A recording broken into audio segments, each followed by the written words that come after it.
Bisnis ikan ini alhamdulillah tentang halalnya bisa 100%. Ikan itu jangankan disembelih, istilahnya langsung digoreng, dengan jeruannya pun tetap halal. Ada istilah bisnis akhir zaman ya ikan ini. Kenapa ikan? Karena tanpa disembelih pun sudah halal. Jadi tanpa didukung oksigen bagus, suhu bagus, pH yang bagus ya ikannya tidak mau makan. Kalau pH bagus, oksigen bagus, makannya bagus. Kalau makannya bagus, ikan cepat gemuk, cepat panen. Tidak mungkin orang itu selesai dari masalah terus tidak ada masalah yang lain. Karena kita itu hidup ini ya menyelesaikan masalah satu ke masalah berikutnya. Sak luas-luasnya alas diombok alasan. Jadi kalau alas itu kan ada kilometer persegi. Tapi kalau alasan itu tidak ada batasnya. Ono wae alasannya. Jadi kalau orang sudah berpikir banyak alasan, itu pasti ya tidak sukses.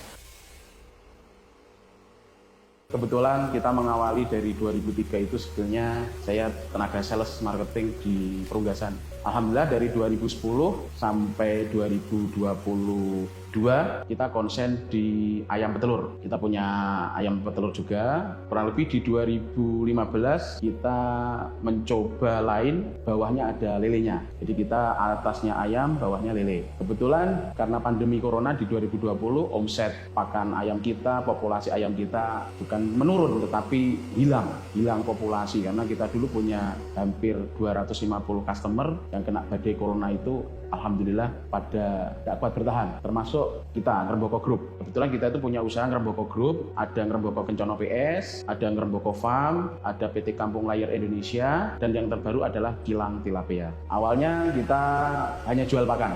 Awalnya sih rencana mimpi besar, kita mau ekspor ke Irak. Ada beberapa masalah, salah satunya adalah bahasa. Karena waktu itu kita bukan orang number one yang berkecimpung, adalah rekan. Jadi kita ada punya teman dari Sulawesi itu mau kirim ke Irak. Makanya mereka minta spek min 6, min 7, min 8. Mungkin perusahaan lain tidak mau, tapi PT Menara mau. Berawal dari mau ekspor 30.000 ton. Nah, waktu itu kita sudah menghitung labanya.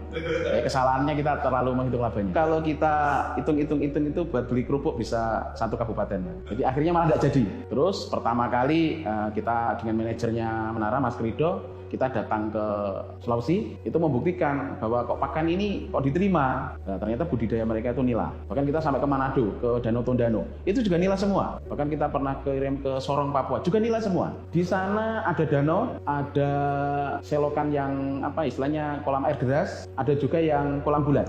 Jadi variasinya juga banyak. Tetapi ternyata nila ini cukup favorit. Secara budidaya mungkin otomatis kalau secara budidaya menguntungkan yang bermain banyak. Awalnya itu. Jadi kebetulan kita juga punya kandang yang rusak. Kalau ayam itu appraisal kita itu hari ini per 1000 ayam itu 200 juta.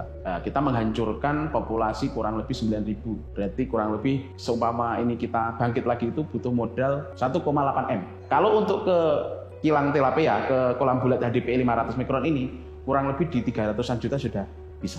Termasuk bisnis yang murah. Karena ada pembanding apple to semangka. Kalau kita kembalikan ke ayam, modal kita semangka. Tapi kalau untuk tilapia ini cukup mungkin anaknya apel aja udah bisa. Jadi kalau orang dari ayam petelur bermain di perikanan ini insya Allah sangat mudah karena modalnya tidak besar. Pak Siap punya ayam 30.000 itu tidak dipandang. Tetapi kalau punya kolam bulat HDPE 500 mikron, itu kemarin itu 15 unit aja.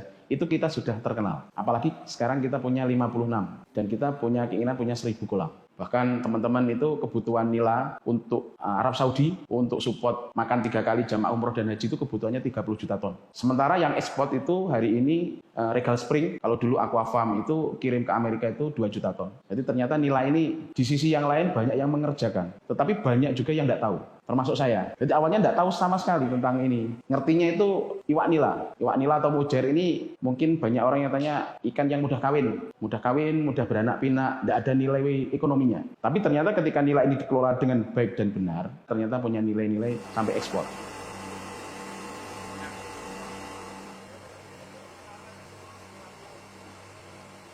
Kalau sistem budidaya yang kita terapkan sebenarnya modern, jadi kita tidak pakai vlog. Cuman salah kaprahnya orang kalau bulat itu biovlog gitu. Kita pakai aerasi, alat namanya Super Chest. Jadi dari alat yang paling kecil namanya LP ya, kayak di akuarium itu kayak LP 60, LP 70, LP 100, Super Chest, nanti ke root blower. Murni keseluruhannya pakan pabrik.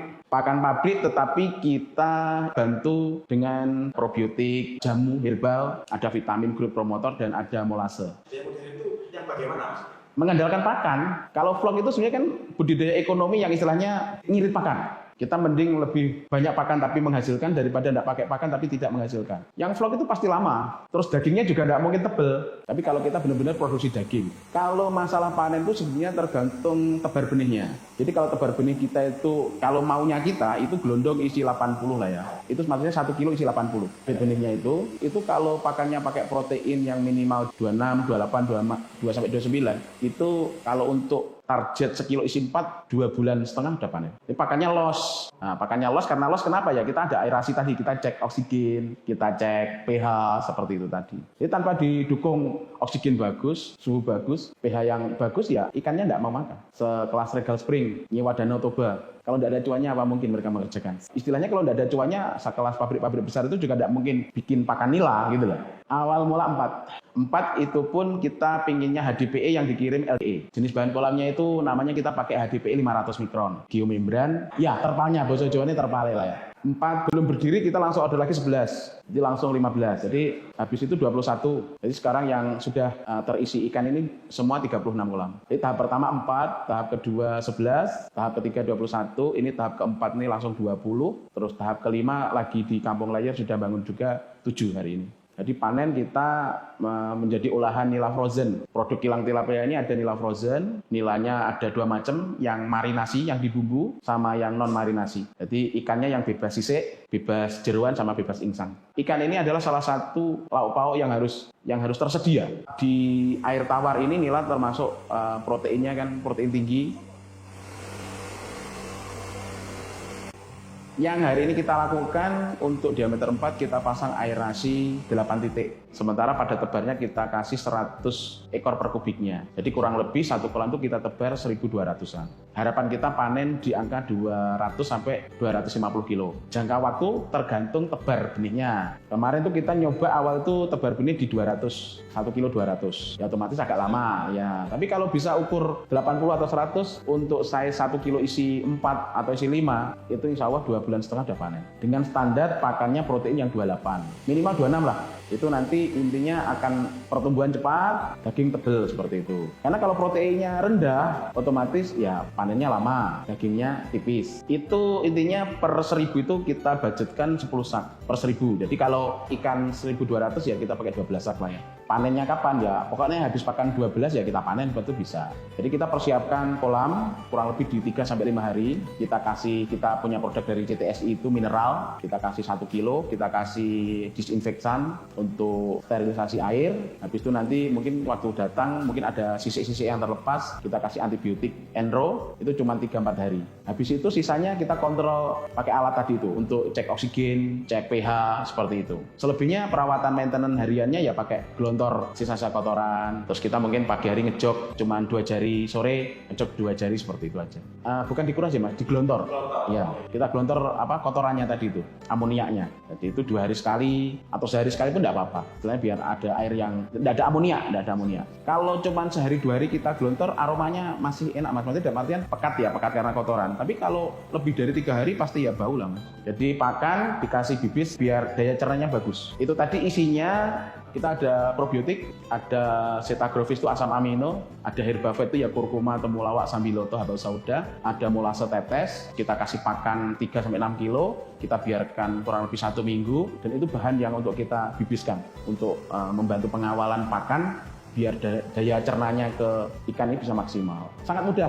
Makanya kita ini lagi buka konsep Akademi Tilapia. Itu pelatihan kepada teman-teman calon pengusaha perikanan ikan air tawar bisa. Jadi kita datangkan narasumber dari teman-teman dari pabrik pakan. Dan para profesor bukan hanya sarjana perikanan, tapi mereka sudah hampir puluhan tahun di dunia ini. Estimasi pelatihan sehari dari pagi sampai sore itu 300.000. Strategi kita pakan, karena kalau oksigennya jelek pasti nafsu makannya juga rendah. Makanya ada minimal kadar oksigen. Kalau paling bagus ya di atas 5.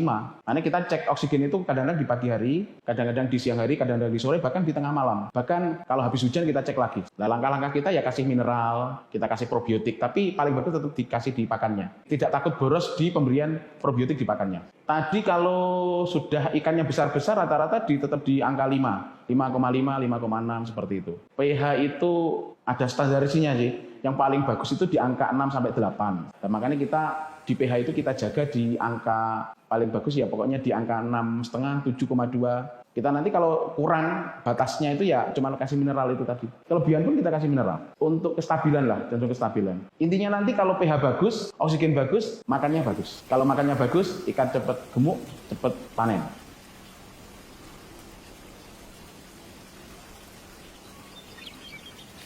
Bahkan alhamdulillah hari ini orderan untuk acara bakar-bakar malam tahun baru sudah full. Jadi teman-teman yang biasanya hanya bakar-bakar mungkin ayam, kita manjakan dengan frozen by Kilang Tilapia. Baik yang marinasi maupun non marinasi kita layani. Harga terjangkau. Kediri, Tulungagung, Nganjuk, Blitar, insya Allah orderan minimal 1 styrofoam yang isi 20 kilo, free ongkir, masih ada bonus sambal. Kalau saya mengukurnya bukan dari kalkulator atau kacamata saya pribadi. Contoh lah, pabrikan besar, sekelas Charoen Pokphand, Thailand, itu dia mengerjakan. Bahkan ada agennya yang di Sidoarjo, Haji Umar, itu dia omsetnya bisa 2.000 ton pakannya. Kalau bisnis ini tidak menguntungkan, apa mungkin dikerjakan? Jadi kita tidak usah pakai kalkulator kacamata saya, tetapi banyak pendahulu-pendahulu kita yang sudah mengerjakan. Kalau saya arahnya seberapa menguntungkannya, yang jelas ada nilai. Apalagi kita berkompetisi, sesama petani nilai ini kan kita berkompetisi. Kompetisinya di SR, di daya hidupnya, dan sama FCR, rendemennya. Semakin kita SR-nya bagus, semakin kita FCR-nya bagus, istilahnya seberapapun harga pasaran, insya Allah kita masih laba. Yang penting kita keberhasilan budidaya dulu. Jadi istilahnya kalau masalah untung itu termasuk takdir lah kalau saya. Jadi kalau kita sering dengerin Gus Baha bahwa istilahnya yang paling halal di muka bumi ini ya air hujan. Air hujan yang langsung ya, insya Allah itu halalnya 100%. Ya apalagi kita kemarin kalau bisnis akhir zaman tentang air bahwa tubuh kita juga lebih banyak airnya. Dunia ini juga lebih banyak airnya daripada daratannya. Bisnis ikan ini alhamdulillah tentang halalnya bisa 100%. Maksudnya tanpa disembelih pun halal. Ikan itu jangankan disembelih, dibanting, istilahnya langsung digoreng, dengan jeruannya pun tetap halal. Meskipun nanti ujung-ujungnya jeruannya enggak kita makan. Tetapi kalau ikan hidup pun kita goreng langsung kan tetap halal. Kalau ayam mungkin enak panduan kan, harus muslim, harus baca bismillah, harus pisaunya tajam gitu kan. Jadi kalau ikan kan enggak ada. Ikan tuh mau hidup langsung dibakar, digoreng, mau direbus ya halal. Ya, alhamdulillah kita punya produk yang no sisik, no jeruan, no insang. Tinggal goreng, tinggal bakar. Ya, jadi makanya kita kemarin ada istilah bisnis akhir zaman ya ikan ini. Istilahnya kenapa ikan? Karena tanpa disembelih pun sudah halal.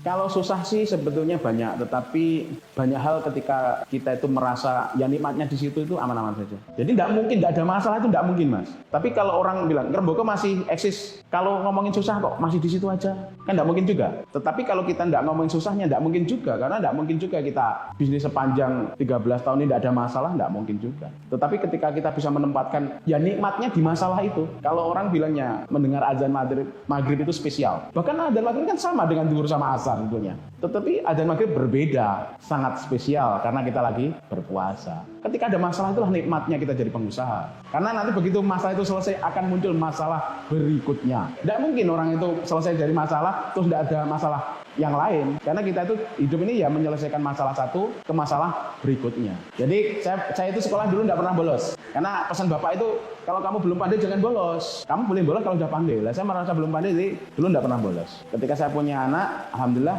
cita-cita saya itu bolos. Bagaimana anak saya itu bolos? Bolos itu menjadi salah satu kurikulum. Nyonya mendukung, anak saya juga cocok dengan pendapat saya bahwa bolos itu salah satu kurikulum. Karena kalau tidak pernah bolos berarti kayak nanti begitu keluar dari sekolah itu ada masalah malah bingung. Tapi kalau bolos itu salah satu gerbang menyelesaikan masalah. Karena di pondok banyak hukuman berarti banyak hafalan.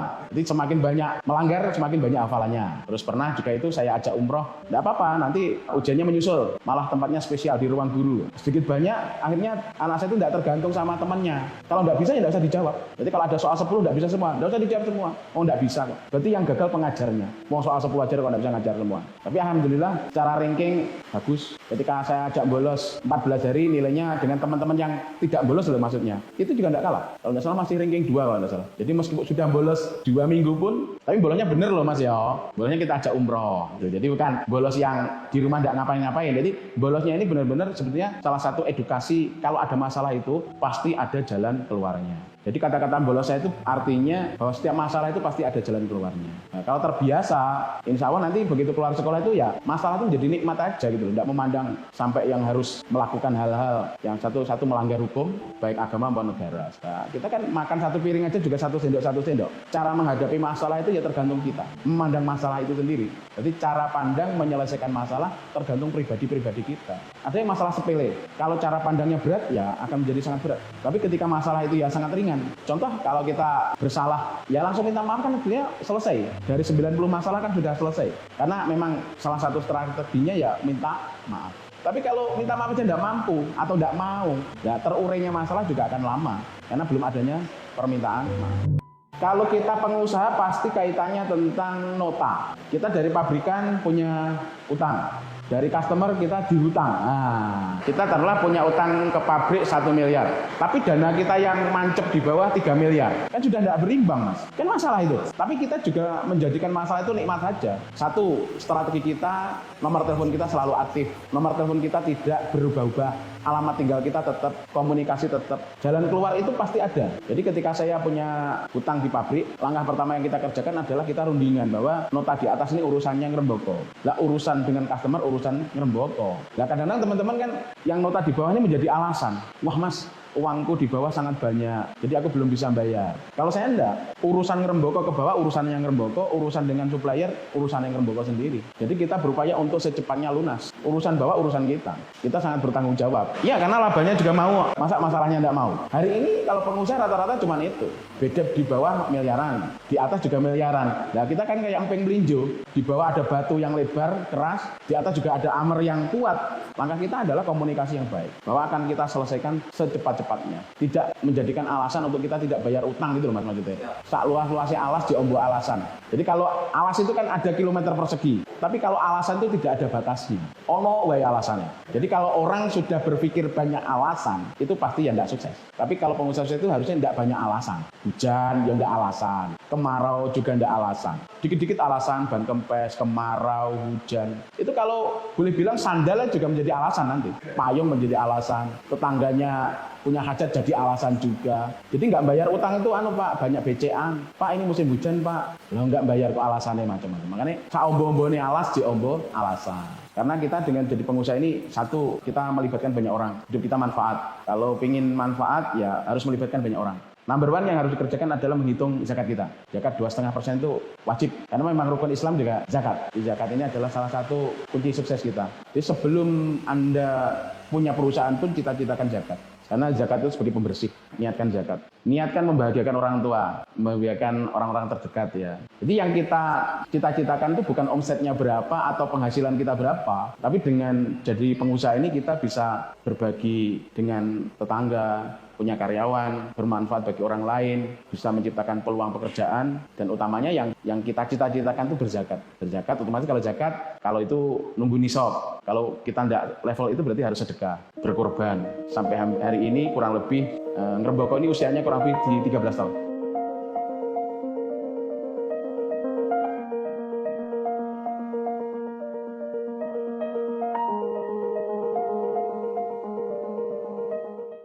Sebetulnya banyak guru sih Mas. Dari periode ke periode itu tokohnya berganti-ganti. Kan ada orang yang fanatik tokohnya Tommy G. Pisa gitu ya. Akhirnya mereka tetap di batas kota. Karena idolanya Tommy G. Pisa. Selalu di batas kota.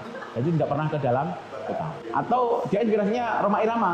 Jadi akhirnya dia selalu begadang. Atau lari pagi. Karena idolanya Rhoma Irama. Seperti itu. Kalau saya enggak, bisa semuanya. Sesuai kepentingannya.